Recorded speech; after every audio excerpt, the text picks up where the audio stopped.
Mr. Speaker, the Prime Minister's decision to appoint Unifor on his panel to determine eligibility for a $500 million media bailout package has destroyed this process's credibility. Absolutely. Unifor is a highly partisan group with very aggressive and partisan goals. They have made it clear that their objective is to help Liberals win the next election. And yet the Prime Minister has decided to appoint this group to the panel. Will the Prime Minister just openly admit that he's stacking the deck in his favor? Mr. Speaker, again, this is a dangerous game. The Conservatives are saying that or the journalists can be bought in our country, and we strongly disagree with that, Mr. Speaker. Our journalism is one of the pillars of our democracy, Mr. Speaker.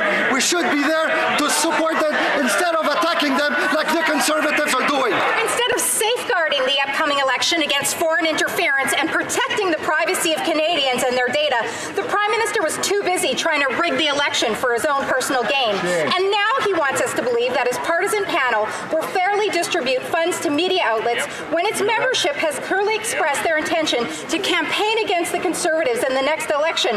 Why doesn't the Prime Minister just admit that he's trying to stack the deck to win the next election?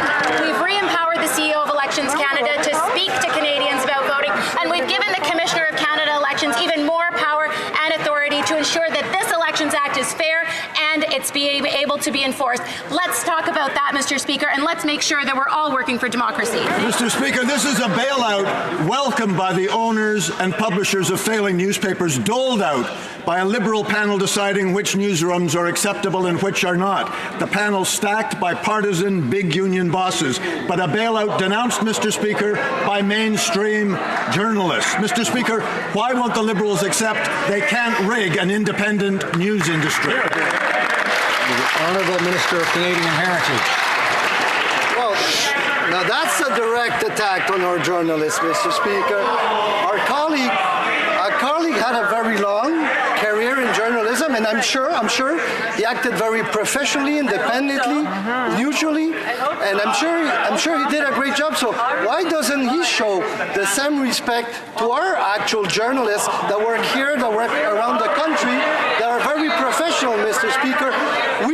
We know we have to act to protect journalism in our country, and I wonder why the Conservatives are attacking them instead of supporting them.